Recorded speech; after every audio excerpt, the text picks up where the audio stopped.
Bismillah walhamdulillah wa salatu wa salamu ala rasulillah wa ala alihi wa sahbihi wa man wala amma ba'd.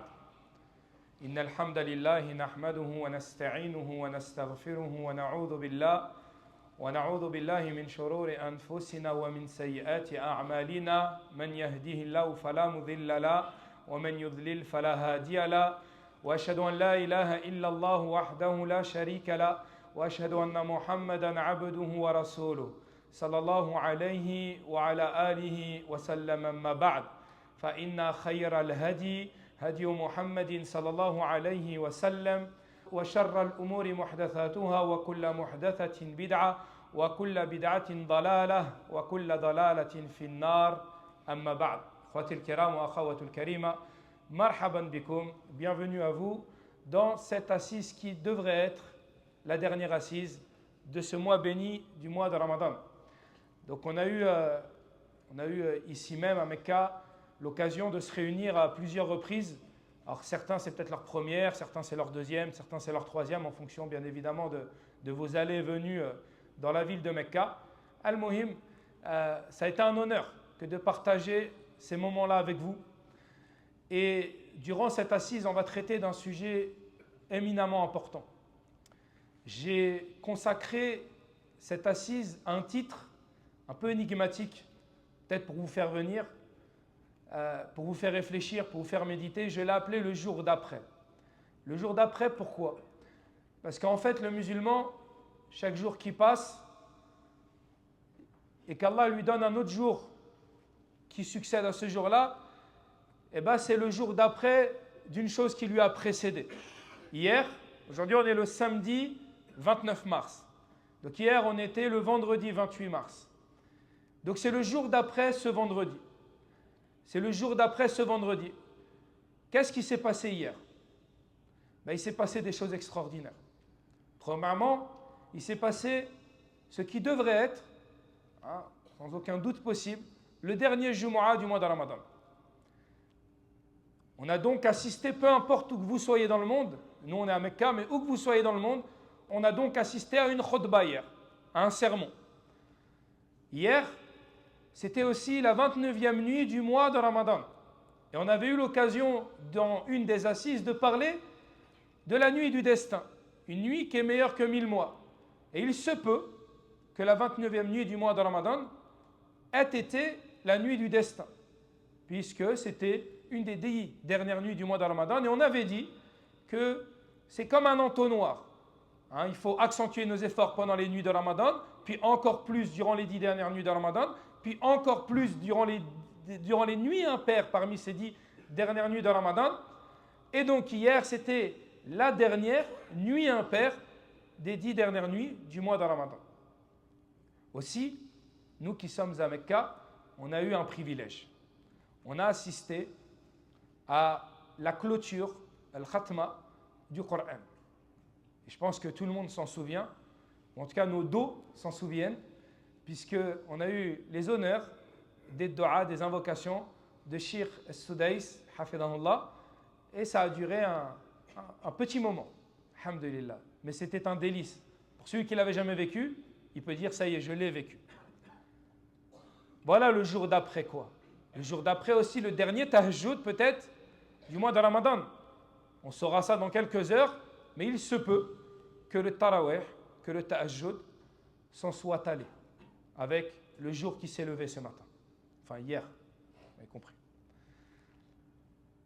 Le jour d'après. Et demain, peut-être qu'on parlera du jour d'après le mois de Ramadan. C'est ça que j'ai envie qu'on perce un petit peu ensemble durant cet après-midi. Qu'est-ce qu'on a mis de côté pour le jour d'après? Mais le véritable jour d'après, c'est lequel?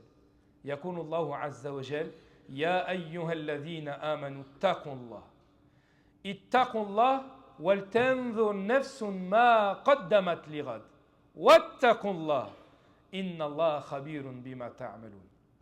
Ô vous qui avez cru, ô vous les porteurs de la foi, craignez Allah Azza wa Jal et regardez ce que vous avez préparé pour demain, pour le jour d'après. Et Allah Azza wa Jal va se répéter et craignez Allah. Et certes Allah, sait, est parfaitement connaisseur de ce que vous faites. ولا تكونوا كالذين نسوا الله فأنساهم أنفسهم أولئك هم الفاسقون. Et ne soyez pas parmi ceux qui ont oublié Allah Azza wa Jal. En vérité, ils se sont oubliés eux-mêmes. Et ce sont certes eux les pervers, les perdants. لا يستوي أصحاب النار أصحاب الجنة أصحاب الجنة هم الفائزون. Et ne sont pas égaux les gens de l'enfer et les gens du paradis. Et certes, les gens du paradis, ce sont eux les gagnants. Quel jour? Le jour d'après. Le jour du jugement. Parce qu'en vérité, tous les jours qu'Allah nous donne dans cette vie d'ici-bas ne sont là que pour préparer un jour. Un jour. Le jour du jugement. On est aux portes de la fin d'un mois extraordinaire. Un mois qui doit nous permettre de rechercher le pardon d'Allah Azza wa Jal. Un mois qui doit nous permettre de nous réformer. Et on va y venir dans les poids qu'on va citer successivement, Inch'Allah Ta'ala. Déjà, il faut savoir une chose. Allah Azza wa Jal ne répète pas un verset, ne répète pas une phrase, ne répète pas un mot, si ce n'est que dans ce mot-là, dans ce verset-là, il y a une grande valeur. Allah Azza wa Jal, 2 fois, il nous dit « Ittaqullah ». 2 fois de suite. « Ya ayyuhalladhina amanu ittaqullah wal tanzur nafsun ma qaddamat lighad wattaqullah ». Allah Azza wa Jal, il nous a répété 2 fois le fait de craindre Allah Azza wa Jal. Comme l'imam al-Qurtubi nous dit, la première taqwa ici, la première crainte qu'Allah Azza wa Jal nous demande d'avoir, c'est at-tawba fima mada. C'est le repentir de ce qui s'est passé précédemment. On se prépare pour le jour du jugement. Déjà, on va craindre Allah Azza wa Jal et on va demander pardon pour ce qui nous est, pour ce qu'on a laissé derrière nous dans le rétro. Et c'est lourd ce qu'on a laissé derrière nous dans le rétro, malheureusement. Et la deuxième taqwa, taqwa thaniya, c'est le fait de craindre Allah Azza wa Jal fil mustaqbal, dans le futur. Vous avez vu? Allah Azza wa Jal, il nous demande de préparer ce jour, le jour du jugement. Comment? En craignant Allah par nos péchés qui nous ont précédés et par nos péchés qu'on fera sans aucun doute possible. C'est une certitude. On va pécher. On va pécher. Le mois de Ramadan s'en va, on va pécher. Mais le but, c'est quoi? C'est de moins pécher. Et c'est de plus rapidement demander pardon à Allah Azza wa Jal. C'est de se réformer. Lakin on va pécher.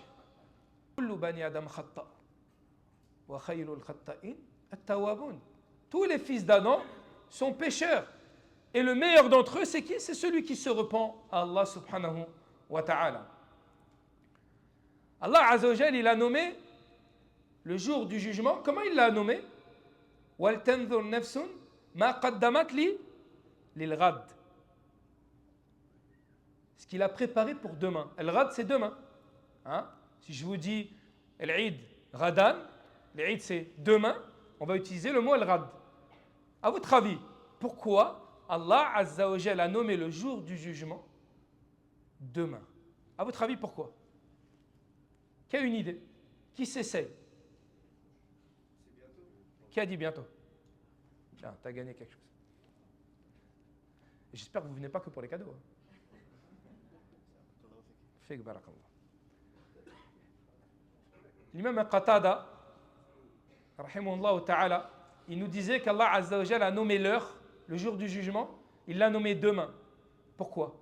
Parce que demain c'est bientôt, c'est proche. Le musulman, si on lui avait dit que c'était lointain, il aurait laissé du temps. Oui ou non? Quand on lui dit que c'est demain, quand tu sais que le messager d'Allah alayhi salatu wa salam nous informe que l'ange qui soufflera dans la trompe a déjà la trompe dans sa bouche. Tu te rends compte? C'est demain. C'est pas après-demain, c'est demain. C'est ça qu'Allah nous signifie ici dans le verset.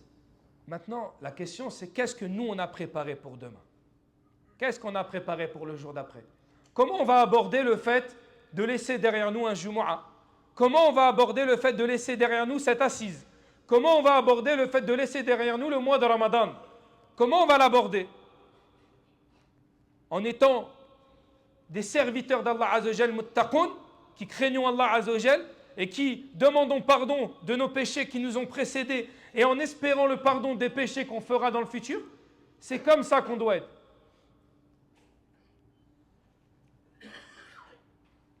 Avant-hier, mes frères et mes sœurs, vous finissiez votre Umrah. Oui ou non? Devant moi, j'ai des pèlerins. On a tous fait une Umrah. Et pas n'importe quelle Umrah. Umratun fi Ramadan, ta'dilu hajjatan ma'a nabi alayhi salatu wassalam. Donc, la question, c'est avant-hier, tu as fini ta Umrah. Hier, tu as laissé derrière toi la prière du Jumu'ah. Il y a quelques minutes, tu as laissé derrière toi la prière de Dhuhr. Hier, tu as laissé derrière toi le Tahajjud, le Tarawih, le fait de conclure le Coran à Mecca. Et demain, c'est le mois de Ramadan qui finira. Est-ce qu'il n'est pas le temps de faire un bilan? De faire un bilan sur notre voyage. De faire un bilan sur notre mois de Ramadan. Sur notre siyam. Sur notre qiyam. Ce n'est pas le temps de faire ce bilan-là. Quand le messager d'Allah il nous dit من صام رمضان إيمانا واحتسابا غفر له ما تقدم من ذنبه ومن قام رمضان إيمانا واحتسابا غفر له ما تقدم من ذنبه. Celui qui jeûne, celui qui prie le mois de Ramadan, celui qui veille la nuit. Oh miskin. Shafa'Allah. Celui qui prie, celui qui jeûne le mois de Ramadan avec sincérité et en espérant la récompense d'Allah Azza wa Jal, alors celui-là se verra pardonner ses péchés. Et bien maintenant, c'est maintenant qu'il faut faire le bilan. Ça y est, j'ai jeûné, j'ai prié. Est-ce que réellement je mérite le pardon d'Allah Azza wa Jal? On va en discuter. Le messager d'Allah il nous dit Al-umratu ila al-umrati kaffaratun lima baynahuma. D'une umrah à une autre, Allah il pardonne les péchés. Il nous dit aussi As-salawatul khams wal-jumu'a ila al-jumu'a wal-ramadan ila ramadan kaffaratun lima baynahuma.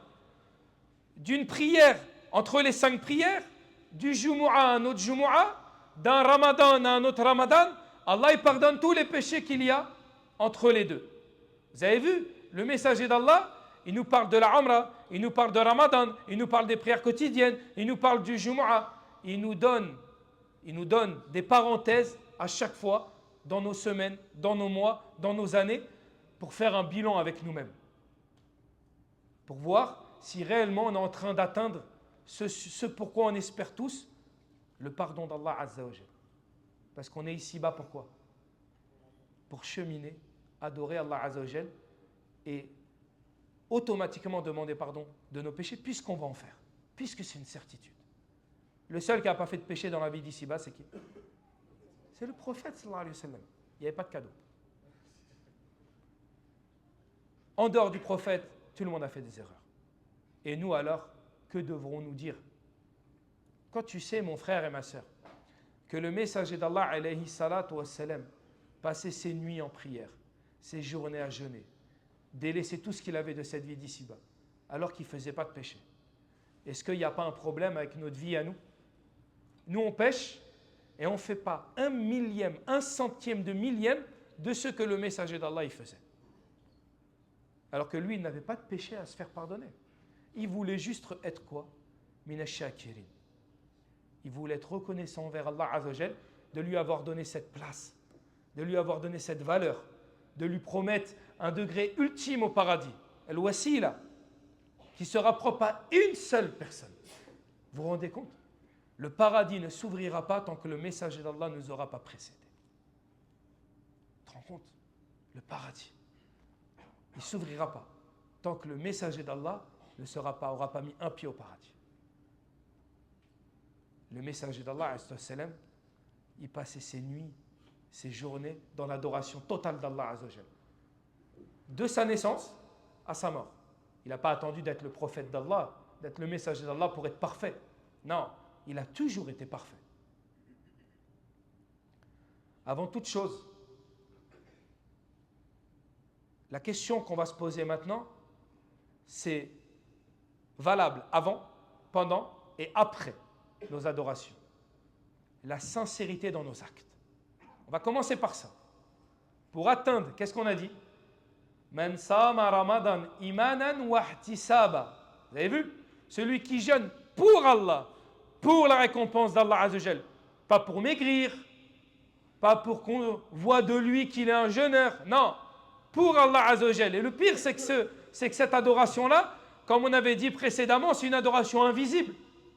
Qui vous dit que je suis en train de jeûner maintenant? Rien ne vous dit. Pourquoi? Parce que la sincérité dans le jeûne, c'est ultime. Personne ne te voit en train d'adorer Allah Azzawajal. Et pourtant, tu es dans une adoration extraordinaire. Vous savez, mes frères et mes sœurs, il y a une interrogation qu'on doit se donner. Ici, à Mecca, ou à Médine, à l'époque du messager d'Allah, il y avait des hypocrites. Les hypocrites, comment ils étaient? Est-ce qu'ils étaient dans l'adoration d'Allah Azzawajal? En apparence. Vous savez, mes frères et mes sœurs, ce qui me fait peur, moi, c'est un conseil que je me donne à moi avant de vous le donner à vous, c'est que les hypocrites du temps du messager d'Allah étaient plus, d'apparence bien évidemment, étaient plus présents dans l'adoration d'Allah Azzawajal que nous. Ils en faisaient plus que nous. C'est agib. Certains d'entre eux faisaient le djihad. Certains d'entre eux, ils se levaient la nuit quand il y avait du monde avec eux.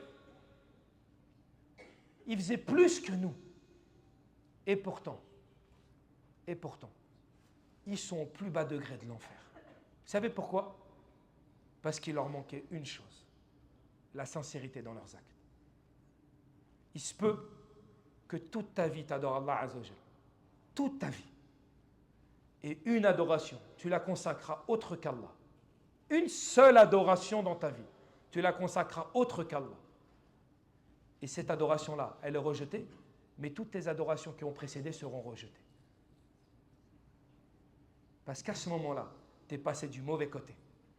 Tu es passé du côté de celui qui n'adore pas Allah Azzawajal seul, sans rien lui associer.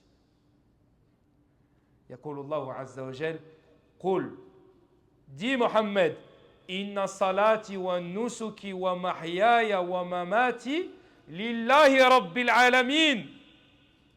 Dis Mohammed, ma prière, mes actes de dévotion, d'adoration, ma vie, ma mort, tout n'appartiennent qu'au Seigneur de l'univers.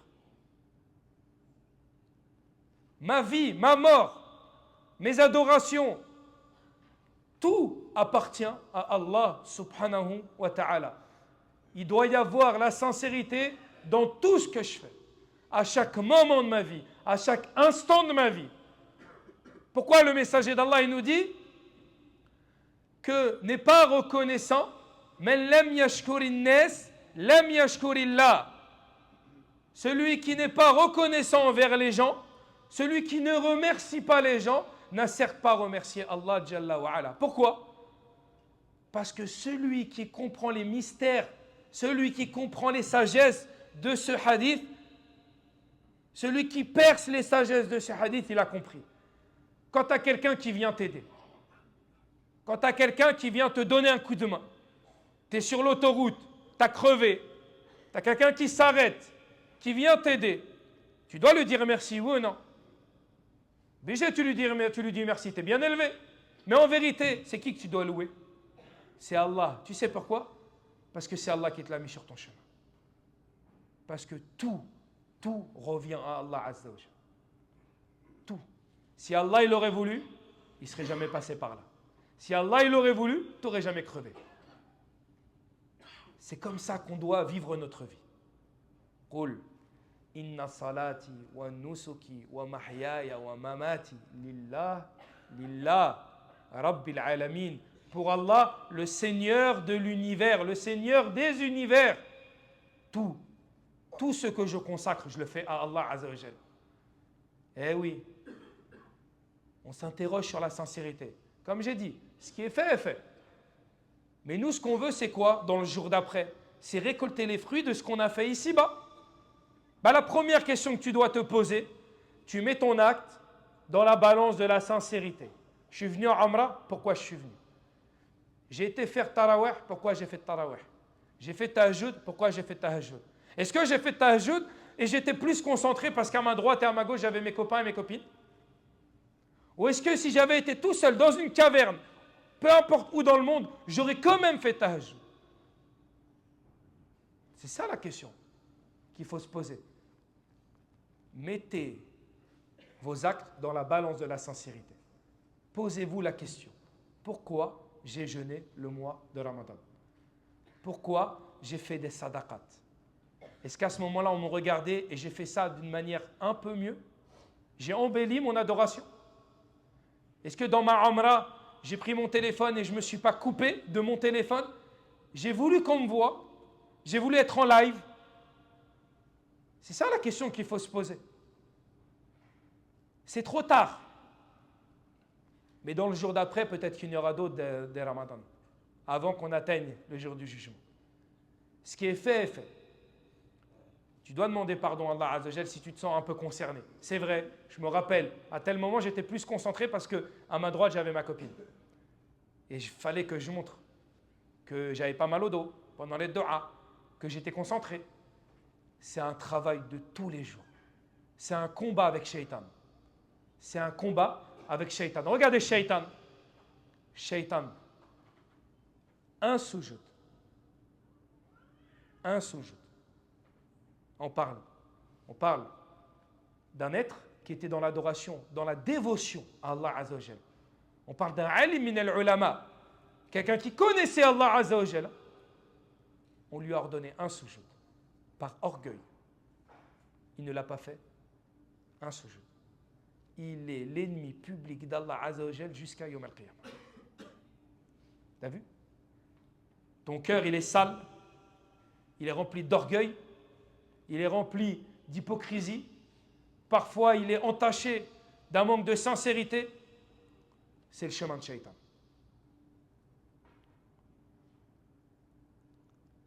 Ibn al-Qayyim, vous savez, j'aime beaucoup Ibn al-Qayyim. Ceux qui me connaissent, ils le savent. Me suffiraient ces livres. Après le Coran, bien évidemment, et la sunna du messager d'Allah, alayhi salam. Ibn al-Qayyim, juste, comprenez. Vous connaissez Ibn al-Qayyim ou pas? Vous connaissez Ibn Kathir? Vous connaissez l'imam al-Dhahabi? J'en ai cité 3 là. C'est des grands imams. C'est des hommes qui nous ont laissé derrière nous des bibliothèques. Ce ne sont que les élèves de Cheikh al-Islam Ibn Taymiyyah. Juste pour que vous compreniez. On parle de savants qui ont atteint des degrés d'excellence et c'était des élèves de Cheikh al-Islam Ibn Taymiyyah. Qu'Allah fasse miséricorde à nos savants de la Ummah et de la Sunna. Ibn al-Qayyim, il nous disait les actes sans sincérité. Écoutez bien, comment c'est beau. Les actes sans sincérité, al-amalu bi ghayri ikhlasin, écoutez bien, quel musafir yamla'u jirabahu ramlan yathquluhu wa la yanfa'uhu. Les actes faits sans sincérité sont comme un voyageur qui transporterait avec lui, une cruche d'eau qui est sale. Il a un long voyage devant lui, il va traverser le désert. Il a sa monture, il a de l'eau pour traverser le désert. Mais dans cette eau-là, il y a du poison. Et bien cette eau-là, les actes que tu fais sans sincérité, c'est comme les cruches d'eau remplies de poison. C'est lourd, c'est un fardeau, et ça n'a aucune utilité. Et il dit, Fakem, écoutez, Fakem min sa'imin, laïsa min siyamihi, illa al-ju'a wal-atash. Combien de jeûneurs n'auront de leur jeûne que faim et soif? Wakem min qa'imin, laïsa min qiyamihi, illa ta'ab. Et combien de veilleurs de nuit n'auront obtenu de leur veillée que la fatigue? Tu as eu faim, tu as eu soif, tu as été fatigué, tu n'as pas été sincère envers Allah Azza wa Jal, voilà ta récompense. Tu as faim, tu as soif, tu es fatigué. C'est ça ta récompense. Pourquoi? Parce que tu n'étais pas sincère envers Allah Azza wa Jalla.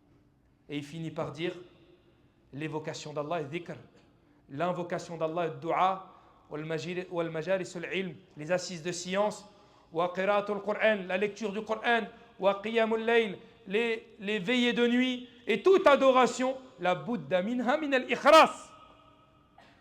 Il faut absolument qu'elle soit pure de sincérité. Sinon, tu n'obtiens de tout cela que le contraire de ce que tu es venu chercher. De ta sadaqa, tu donnes beaucoup d'argent, tu ne le fais pas pour Allah, tu vas récupérer de ça ta pauvreté.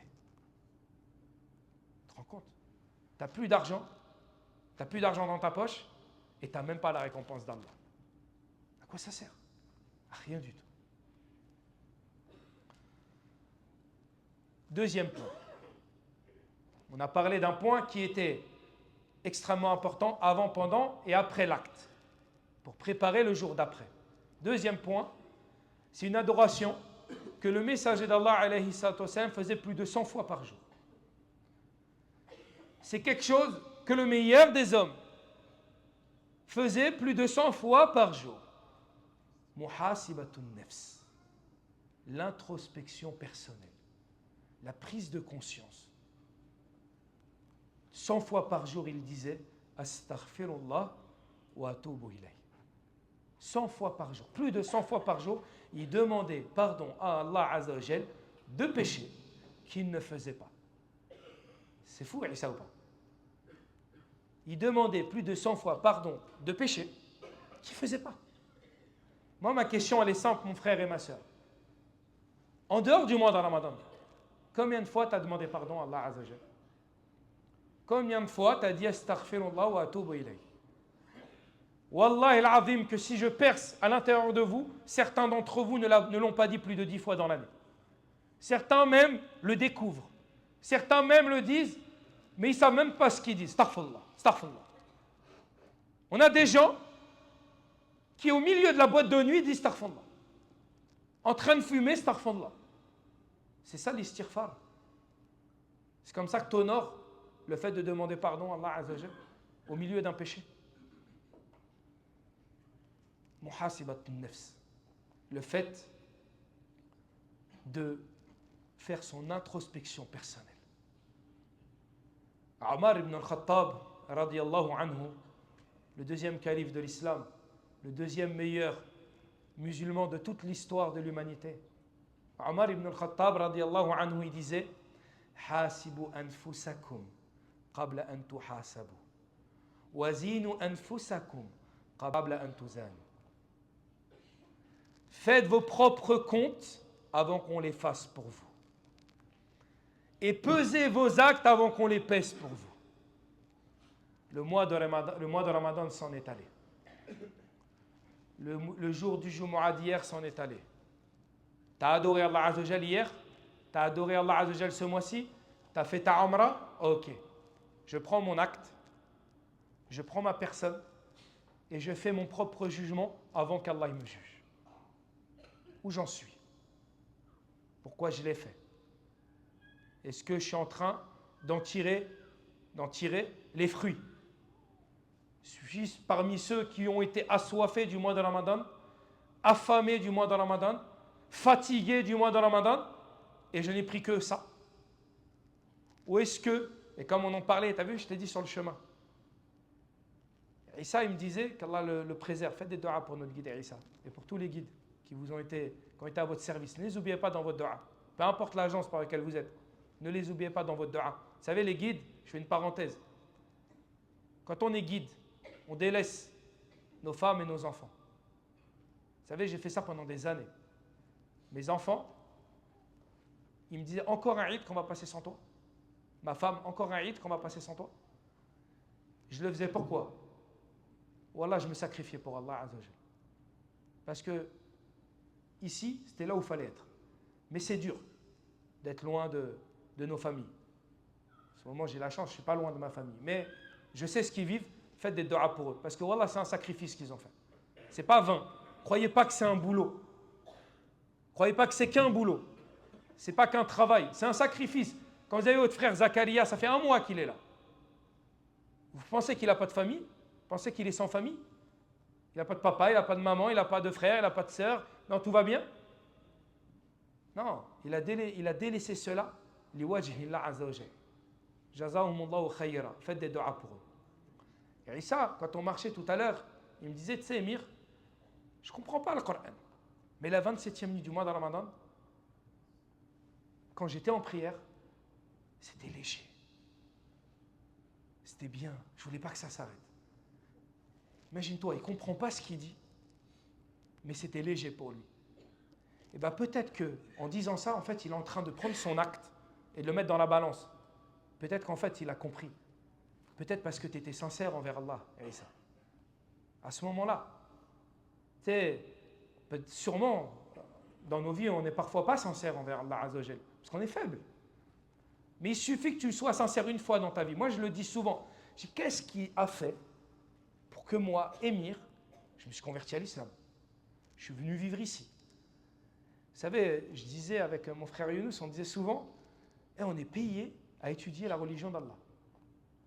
Quand on était à la Jami'a Islamia, on avait une bourse d'études. Bon, ça ne volait pas haut. Mais juste simple de fait de se dire, on est payé, on te paye, on te donne à manger, on te donne un logement, on te donne un billet d'avion. Pourquoi? Pour étudier la religion d'Allah Azza wa Jal. Moi je me disais, mais ce n'est pas possible. Qu'est-ce que j'ai fait? C'est comme ils disent au bon Dieu. Qu'est-ce que j'ai fait au bon Dieu pour mériter cela? Parce qu'en vérité, je ne suis pas mieux que vous, moi. Peut-être parce qu'une fois dans ma vie, j'étais sincère. J'ai levé ma main, j'ai dit, Ya Allah, permets-moi d'apprendre la religion. Peut-être. Je n'ai pas le souvenir. Mais une dua sincère, une adoration sincère, elle peut changer ton éternité. Combien de frères et de sœurs ils sont rentrés dans l'istiqama grâce à Ramadan? Oui ou non? On a tous des souvenirs comme ça. Il y avait un avant, il y avait un après. Je suis rentré dans le mois de Ramadan, j'ai dit, je délaisse la cigarette. Je suis rentré dans le mois de Ramadan, je porte le hijab que pendant le mois de Ramadan. Puis à la fin du mois de Ramadan, on lui dit, Aïcha, le hijab, tu l'as encore? Bah, allez, je vais continuer Shawwal. Mais en fait, non. Tu as été sincère. Allah il est en train de te faciliter. C'est comme ça qu'on doit vivre nos adorations. On doit faire une introspection personnelle. On doit juger nos actions avant qu'elles soient jugées. Parce qu'après, ce sera trop tard. Pesez vos actions avant qu'on les pèse pour vous. Pareil, on a attrapé le mushaf, on l'a lu, on a enlevé la poussière de ce Coran, on est passé par plein de versets. Ceux qui lisent l'arabe, qui comprennent l'arabe, ils comprennent ce que je vais dire. Parfois on a parlé de l'enfer et nos yeux se sont humidifiés. Parfois on a parlé du paradis et on a levé la main, on a demandé à Allah Azza wa Jal qui nous l'accorde. On est passé par des histoires extraordinaires. L'histoire de Adam, notre père à tous. L'histoire de Nuh, celui qui pendant quasiment un millénaire a fait dua et a appelé son peuple à l'islam et que même son propre fils n'a pas accepté le chemin. On est passé par l'histoire d'Ibrahim qui s'est fait rejeter par son propre père, qui l'a condamné à mort. On est passé par l'histoire de Moussa qui a fait face au tyran Pharaon, qui pourtant avait comme épouse une femme merveilleuse. On est passé par l'histoire de Isa. On est passé par l'histoire de Maryam, une des plus grandes femmes de l'histoire de l'humanité. On est passé bien évidemment par l'histoire de Mohammed sallallahu alayhi wa sallam. Qu'est-ce que ça a fait? C'est quoi les fruits de cette lecture? Alors il y en a qui vont prendre de cette lecture le fait de l'avoir lu. Comme قال النبي عليه الصلاة والسلام من قرأ حرفا من كتاب الله فله به حسنة. Il a pris des hasanat, il a lu les lettres du livre d'Allah Azza wa Jalla, il a pris des hasanat. Mais il y en a un, il a pris un degré au-dessus. Pourquoi? Parce qu'en plus de lire, il a médité. Vous connaissez l'histoire. Omar ibn Khattab, radiallahu anhu, il a pris plusieurs années à finir le Baqarah. Pourquoi? Parce qu'il s'arrêtait verset après verset. Il n'arrivait pas à passer au verset d'après sans lire, apprendre, méditer, appliquer le verset qu'il venait de lire. Mais quand tu passes par ces versets, qui au final te montrent tes propres défauts, quand Allah Azza wa Jal il te dit qu'il déclare la guerre, que celui qui mange riba a déclaré la guerre à Allah et à son prophète, et que tu l'as lu comme ça. J'ai lu le Coran. Et tu rentres chez toi, tu continues à faire riba. Toi, tu n'as pas lu le Coran. Tu es passé par les feuilles. Mais tu auras pris de ce Coran des hasanat, pire, des sayyat. Pourquoi? Parce que le messager d'Allah, il nous informe que le Coran, il va faire intercession pour nous, Yawm al-Qiyamah. Shafi'un li ashabi. Il est intercesseur pour celui qui l'attrape, le médite, l'apprend, le lit, etc. Mais le Coran, il nous dit quoi aussi, le messager d'Allah? Qu'il est une hujja alayna yawm al-qiyamah aussi, qui peut être une preuve pour nous ou contre nous le jour du jugement. Parce que si tu as lu le Coran, et je suis persuadé que tu l'as lu le Coran, et je suis persuadé que tu l'as lu le Coran, mais si tu l'as lu sans méditer, sans l'appliquer, sans le mémoriser, sans même le partager, l'enseigner, t'apprends un verset, subhanallah, tu découvres, ça c'est un tafsir, Allahu Akbar, ce que les savants ils disent, waouh, je savais pas ça, je vais voir ma grand-mère tout de suite, elle est dans le shirk, je vais lui annoncer ce qui est écrit dans le Coran, parce que peut-être qu'elle n'a pas percé les mystères de ce verset-là. Tu vas la voir, tu lui dis, mamie, t'es dans l'erreur, regarde ce qu'Allah il dit. Oui, je sais, je connais. Oui, mais regarde ce que les savants du tafsir ils disent sur ce verset-là. T'es dans l'erreur, mamie. Non. Nous, les Arabes, nous, les Maghrébins, on a la preuve, on la garde pour nous. Pourquoi? Il ne faut surtout pas aller leur dire, il ne faut surtout pas aller parler aux anciens. Non, il faut avoir du courage. Tu fais ta propre introspection personnelle, mais quand tu découvres des choses, tu ne gardes pas ça pour toi. On n'est pas des juifs, nous. On ne cache pas la vérité. Quand on a la vérité, on la partage. On la partage. Vous allez être des ambassadeurs du Haramain. Vous allez avoir sur votre dos une étiquette. Vous êtes les invités d'Allah Azza wa Jal qui retournent en France, qui retournent en Belgique, peu importe où vous retournez. Vous aurez cette étiquette sur le dos. Vous avez pris certaines choses, vous avez changé, vous devez changer, et on le verra sur le troisième point. Pourquoi? Parce que vous allez avoir une cible dans le dos. C'est injuste. Oui, non, c'est injuste. Juste fais une amra, moi, j'ai rien demandé à personne, moi. Que tu viens me mettre sur le dos ambassadeur de l'Haramain Emir, mais complètement fou. Non, non, c'est comme ça. Qui a déjà fait une amra ici? Qui a déjà fait le hajj ici? Quand on rentre, on ne vous dit pas, dès que tu fais un péché, comment tu peux faire un péché? Tu as vu la Kaaba? Oui, non. Comment tu peux faire un péché? Tu as fait le hajj? Oui, non. Et c'est ça qui vous attend. Vous êtes mal barré. Pourquoi? Parce que vous allez faire des péchés, et vos péchés, ils coûteront plus cher que le péché de quelqu'un qui n'est pas venu ici. Mais wallah que c'est normal. Pourquoi? Parce que quand tu viens ici à Mecca, ou peu importe si tu n'es pas venu à Mecca, quand tu laisses derrière toi le mois de Ramadan, tu es obligé d'avoir changé. Pareil, on passe hier dans Tahajjud, on est passé par Surat Luqman. Vous vous rappelez? Dans Surat Luqman, Allah Azza wa Jal, il nous parle d'un verset qui est extraordinaire. Il parle d'un dialogue. Luqman, il parle à son fils. Ya bunayya la tushrik billah inna shirka la dhulmun azim. Commence. Oh mon fils. Vous avez vu comment il parle à son fils? Ya bunayya. Ya bunayya, c'est magnifique. Mon fils, mon bien-aimé. Mon fils adoré, entre guillemets. C'est une belle façon de parler. C'est comme ça qu'on doit parler. Ibrahim, comment il disait quand il parlait avec son père? Ya abati. Il ne dit pas ya abi, ya abati. C'est une marque de respect envers pourtant un homme qui adore autre qu'Allah. Le Coran arrive un moment, il parle et il dit, il nous met en garde sur une chose qui est importante. Il nous dit que même si tes parents t'ordonnent d'associer Allah Azza wa Jal, pourtant on parle du plus grand péché qu'il y a sur cette terre, on est d'accord. Fala tuti'uhuma, ne leur obéis pas. Il n'y a pas d'obéissance à la créature quand il y a désobéissance au Créateur. Une règle simple. Cependant, qu'est-ce qu'il nous dit? وَصَاحِبُهُمَا فِي الدُّنْيَا مَعْرُوفًا. Mais par contre, dans cette vie d'ici-bas, sois avec eux de la manière la plus convenable. Vous vous rendez compte? On parle d'hommes et de femmes, un papa et une maman qui ordonnent à son fils d'adorer autre qu'Allah Azzawajal. Allah te dit de ne pas leur obéir à ce moment-là, mais de rester convenable avec eux, d'avoir une bonne relation avec eux. Mes frères et mes sœurs, interrogez-vous. Faisons notre introspection personnelle. Combien dans cette salle, sans lever la main, bien évidemment, parce que ce sera un grand péché, combien d'entre vous, vous avez coupé les liens avec votre mère, votre père, vos frères, vos sœurs, votre grand-mère, votre grand-père, votre oncle, votre tante? Et là, on parle de l'aqarib. Ce pas des proches, des très très proches. Ceux qui sont dans l'héritage. Ceux dont vous allez hériter ou ceux qui hériteront de vous peut-être.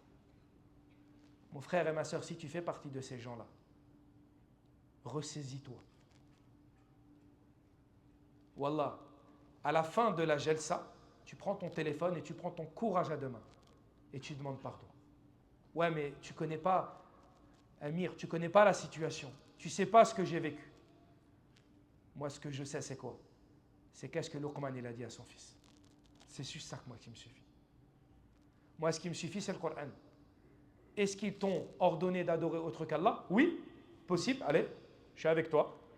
Comment il faut être avec eux? Il ne faut pas rompre les liens. Il faut être convenable avec eux. Ce mois de Ramadan, il doit te permettre aussi de faire ton introspection personnelle dans tes relations que tu as avec ton Seigneur, mais dans tes relations que tu as avec les gens qui t'entourent. Et encore plus quand ces gens-là, ils sont très proches de toi. Le musulman ne peut pas tourner le dos à son frère ou à sa sœur. Alors qu'est-ce qu'il en est si son frère et sa sœur font partie de ceux qui sont parmi les plus proches de son foyer? Craignez Allah. Wallah, craignez Allah, mes frères et mes sœurs. Parce que par Allah, le jour où tu vas apprendre que la personne dont tu as tourné le dos a un cancer, est malade, voire même est morte, tu iras l'enterrer. Combien de fois ça s'est passé dans cette vie d'ici-bas? Des familles déchirées, des familles qui ne se parlent plus, mais le jour de l'enterrement, tout le monde est là. Mais c'est trop tard. C'est trop tard. Et après, tu as quoi? Tu as les regrets avec toi. Le dernier point, excusez-moi. On a vu la sincérité, on a vu le fait de faire son propre jugement. Où est-ce que j'en suis dans ma relation avec Allah, dans ma relation avec les gens qui m'entourent, ok? Maintenant, les choix qui vont découler de ces adorations-là, de ce qu'on laisse derrière nous. Et là, il est temps de se réveiller. Là, on est dans un waqt qu'on appelle waqtul yaqadha. C'est l'éveil, ça y est. On ne peut plus dormir. Pourquoi on ne peut plus dormir? On a dit quoi au tout début de la conférence? Que le jour du jugement, il est quand? Il est demain. El-Rad. On ne peut plus dormir. Parce que demain, c'est demain. Demain, c'est devant nous. Il faut se réveiller avant qu'il soit trop tard. Avant que l'ange de la mort ne sonne à ta porte. Interrogez-vous un petit peu.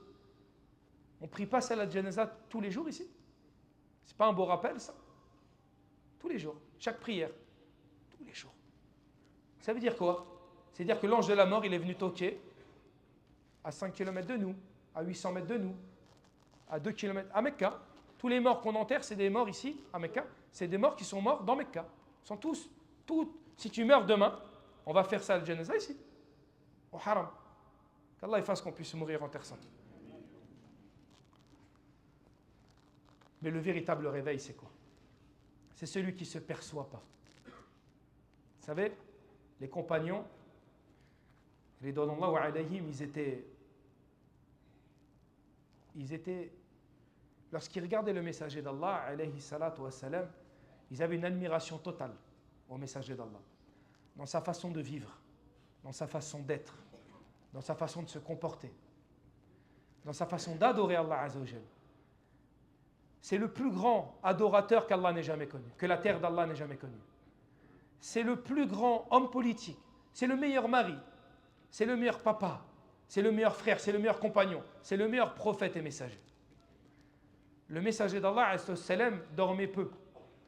Et les compagnons étaient jaloux de ça, parce qu'ils n'arrivaient pas à atteindre son degré de faux. Aïcha, radiallahu anha, qui vivait très proche du messager d'Allah, à la fin de sa vie surtout, parce que vous savez que le messager d'Allah, il s'est marié avec Aïcha. Il avait quel âge le messager d'Allah quand il s'est marié avec Aïcha? 50 ans? Sûr? Le dernier mot? C'est sûr? Vous ferez... Là, c'est tout le monde va partir, il n'y a plus de cadeaux. Donc vous avez vu, Aïcha, radiallahu anha, elle s'est mariée avec le messager d'Allah alors qu'il était en fin de vie, oui ou non? Donc on peut s'imaginer que Aïcha va vivre à côté d'un homme qui commence à s'affaiblir, qui commence à moins prier la nuit, qui commence à moins jeûner, qui commence à moins 50 ans. On passe, moi j'en ai 41 là, bientôt 41, je vois le poids de l'âge. Et ça, tu n'as pas le poids de l'âge, mais moi je l'ai. Les doigts d'hier, elles m'ont fait plus de mal qu'il y a 20 ans. Moi, il y a 20 ans, je faisais déjà les doigts Khatm al-Qur'an ici. Il y a 20 ans, ça glissait. Là, c'est le dos qui glisse. Le messager d'Allah, est-ce qu'à votre avis, Aïcha, elle a vu un homme qui était affaibli? Au contraire. Elle l'interrogea même. Elle dit, Ya Rasulallah, mais à quel moment tu dors? Quel moment tu dors? On ne te voit jamais dormir. Regardez ce que le messager d'Allah lui a répondu. Ya Aïcha, inna aynan tanamani wa la yanami qalbi. Mes yeux parfois ils dorment, c'est vrai. De temps en temps ils dorment. Mais mon cœur il dort jamais. C'est pas beau ça? Le vrai réveil, c'est le réveil du cœur. On est fatigué, on dort. Mais il ne faut pas que notre sommeil, il ne faut pas que notre façon de vivre cette vie d'ici-bas détruise notre cœur. Il faut que notre cœur il se réveille. Quand Allah Azza wa Jalla nous a offert une parenthèse extraordinaire qui est le mois de Ramadan, ou qui est une Amra pendant le mois de Ramadan, ou qui est le fait d'avoir veillé la nuit, ou qui est le fait d'avoir veillé les soirées, le fait d'avoir fait des sadaqat, le fait d'avoir fait zakat al-fitr, tout ça, qad aflaha man tazakka. Vous avez vu? Qu'est-ce qu'Allah dit sur zakat al-fitr? Sont réjouis, on se réjouit. Aflah, on est réjouis, on se réjouit de donner zakat nous. Le musulman il se réjouit d'adorer Allah Azza wa Jal. Le messager d'Allah, qu'est-ce qu'il disait à Bilal? Il dit repose-nous par la prière. Pourquoi? Parce que la prière c'était un repos. Le messager d'Allah, qu'est-ce qu'il nous a dit? Que le serviteur, lorsqu'il jeûne, il a quoi? Farhatan, il a deux moments de réjouissance. Au moment où il rompt son jeûne, et le jour du jugement, quand il verra le poids de son action dans la balance, s'il a été sincère envers Allah Azza wa Jal. Le musulman, il est heureux. Le musulman, il est heureux d'adorer Allah Azza wa Jal. Pourquoi? Parce que son cœur, il est éveillé à Allah Azza wa Jal. Parce que son cœur, il est connecté à Allah subhanahu wa ta'ala. Et donc, au final, ces adorations qu'on laisse derrière nous dans le rétro, comment on peut tirer de ces adorations-là les fruits? On dit souvent que le mois de Rajab, on sème. Et le mois de Sha'ban, plutôt, on sème. Et le mois de Ramadan, on récupère ce qu'on a semé. Mais en vérité, la majorité des musulmans, ils n'ont rien semé à Sha'ban. C'est ça le pire. La majorité des musulmans, ils ne jeûnent pas pendant le mois de Sha'ban. On est d'accord sur le constat ou pas? Ils passent le mois de Sha'ban, ils ne savent même pas que c'est le mois de Sha'ban. Quand on avait des groupes en Umrah, je leur disais, on est dans un mois extraordinaire. Quand il était au mois de Rajab, un mois sacré. Quoi? Janvier? Non, Rajab. Je ne connais pas. Après, mois de Sha'ban, un mois extraordinaire. Le messager d'Allah ne jeûnait pas un mois plus que le mois de Sha'ban en dehors du mois de Ramadan. À un tel point que Aïcha s'est interrogée, mais est-ce que ce n'est pas un mois qu'il va falloir jeûner complètement? Tellement il jeûnait. Nous les musulmans, on laisse passer. On laisse passer. Parce que le musulman 2025, il ne se dirige que vers l'obligatoire. Et même dans l'obligatoire, il est bancal. Il ne fait que ce qu'Allah lui a ordonné. Et ça nous amène à quoi? À des constats malheureux. Déjà, le premier constat malheureux, c'est que moi je vous parle. Déjà, c'est un constat malheureux. Ce n'est pas à moi de vous parler, déjà, premièrement. Et ce n'est pas de l'humilité. Ça, c'est un premier constat malheureux. Je suis à Mecca, ce n'est pas à moi de vous parler. Pourquoi? Parce que vous devriez connaître la langue arabe, vous devriez aller voir les savants et pas s'asseoir auprès d'émirs. Déjà de base.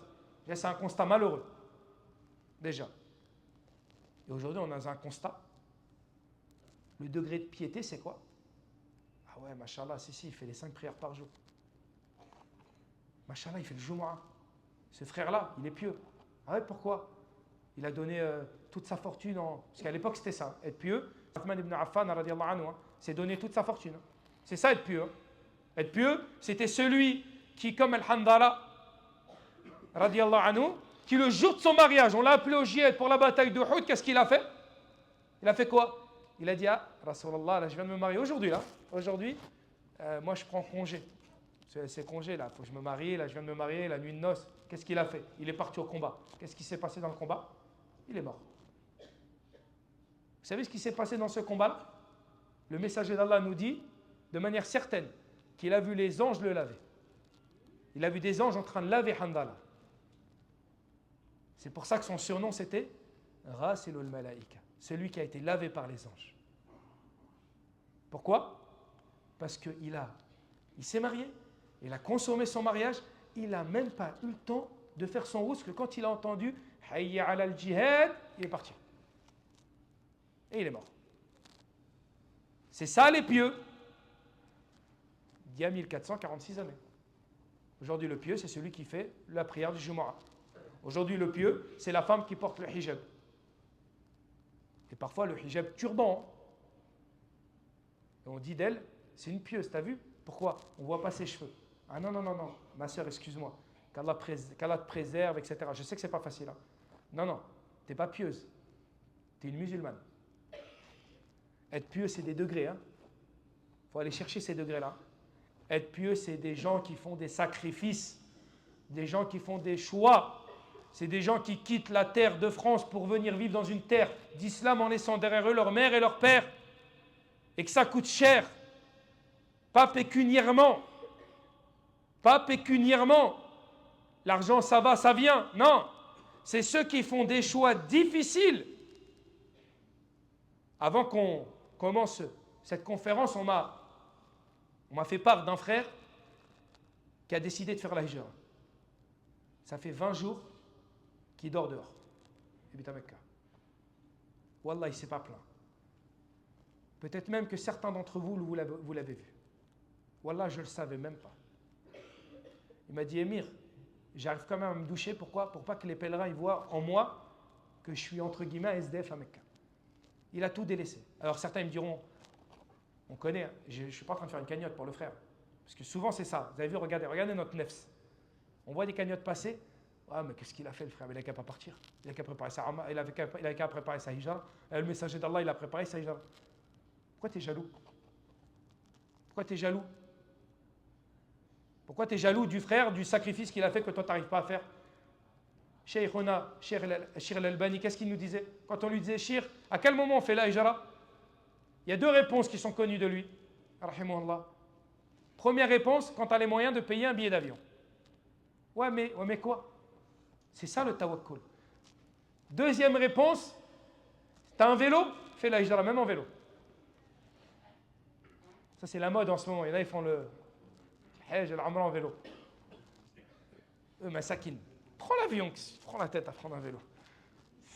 Prends l'avion et fais du vélo ici si tu veux. Moi, je connais des frères, ils sont venus jusqu'au port de l'Arabie, ils sont vus refouler. Il m'a appelé Émir, on fait comment? Au Hajj l'an dernier. Un frère est parti de Tours. Il est arrivé jusqu'au port de Mecca. Il m'a dit, on fait comment pour le visa? J'ai dit, mais frère, tu viens de Tours, tu te poses maintenant la question. C'est trop tard. Il dit, ok, il est reparti. Comme salam. Frères et mes sœurs, c'est ça, c'est les choix, les sacrifices qui vont découler de ce mois de Ramadan, qui vont définir si oui ou non vous avez récolté les fruits que vous avez semés. Pour finir, vous savez, le messager d'Allah, il nous disait Al-Hajjul Mabrour, laysa lahu al-jaza'u illa al-jannah. Un Hajj Mabrour n'a d'autre récompense que le paradis. Vous avez vu, le messager d'Allah, il ne nous a pas dit Al-Hajj tout court. Non, il a défini quel type de Hajj nous permettait d'atteindre le paradis. Il a dit Al-Hajjul Mabrour, un hajj dénué de péché, parfait, dans la crainte d'Allah Azza wa Jal. Mais écoutez, moi j'aime bien cette réponse, parce que cette réponse-là, elle va nous renvoyer à nos propres défauts et à ce sur quoi on doit atteindre, vers quoi on doit cheminer.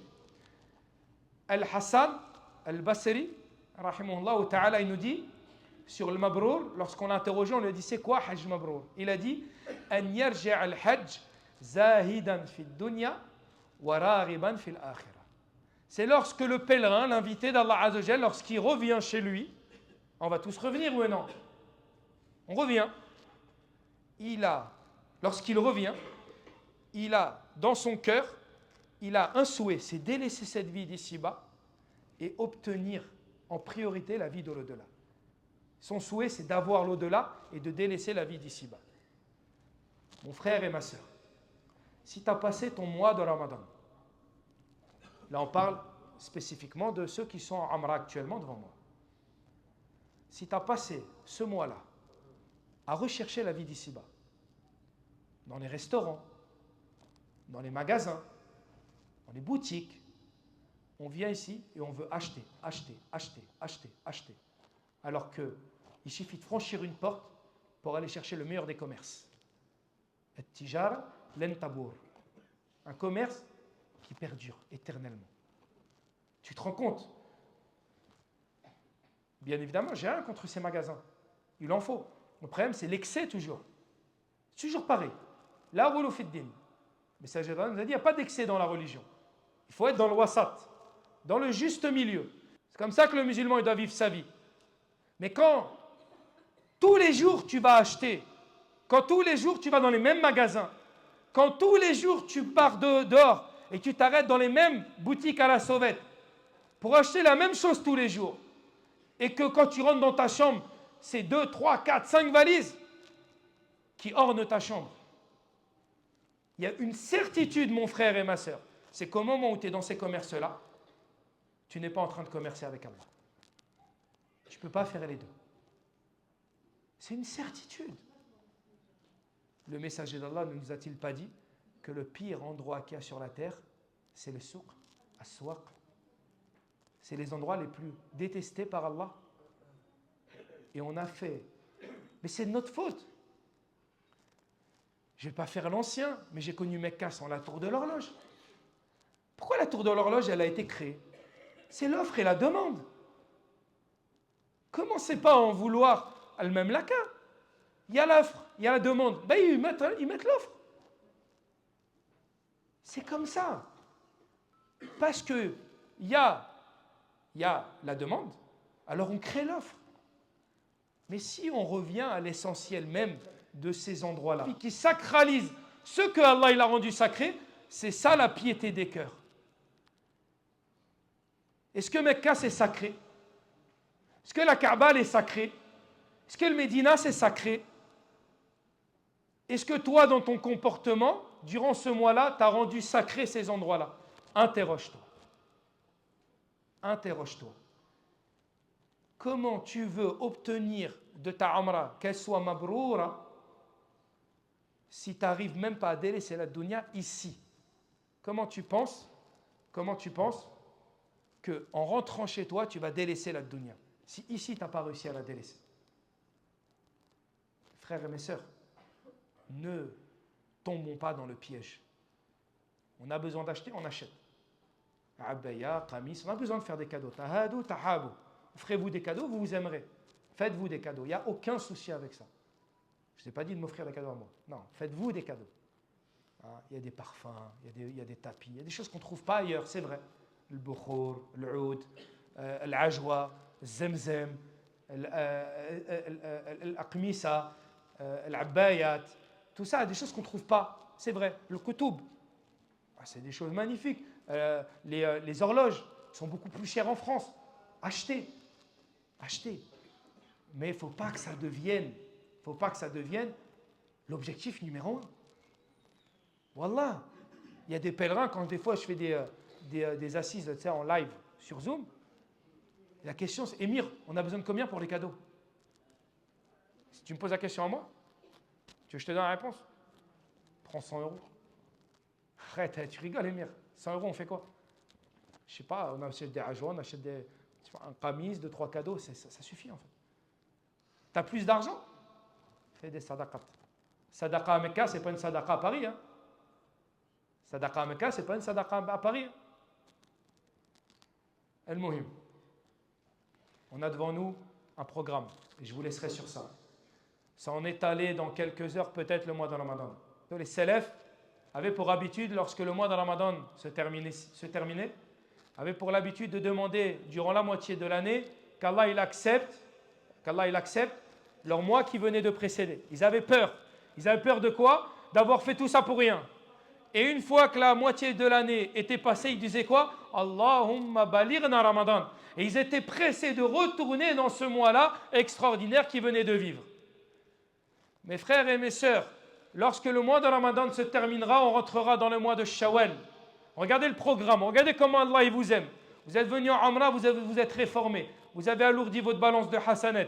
Vous avez humidifié vos yeux. Vous avez fait palpiter vos cœurs. Ça y est, vous êtes sur le bon chemin. Vous êtes sur le chemin de la droiture, de la vertu, de la patience, de l'adoration d'Allah Azza wa Jal. Vous avez fait des choix, des sacrifices. Vous allez changer, Inch'Allah Ta'ala. Et bien, s'offre à vous quel mois? Le mois de Shawwal, durant lequel le messager d'Allah nous dit que celui qui fait succéder le jeûne du mois de Ramadan de 6 jours durant le mois de Shawwal, exception faite du jour de Eid, alors celui-là aura la récompense d'un jeûne d'une année. Kassiyam ad-dahr. Ok, le mois de Shawwal s'en va. C'est quoi le mois d'après? Dhul Qa'da. Allahu Akbar. Regardez comment Allah nous aime. Dhul Qa'da, c'est quoi ce mois? Un mois sacré. Ensuite, Dhul Hijjah, c'est quoi ce mois? Un mois sacré. Avec les 10 meilleurs jours de l'année. Les 10 meilleurs jours de l'année. Avec le jour de Arafah.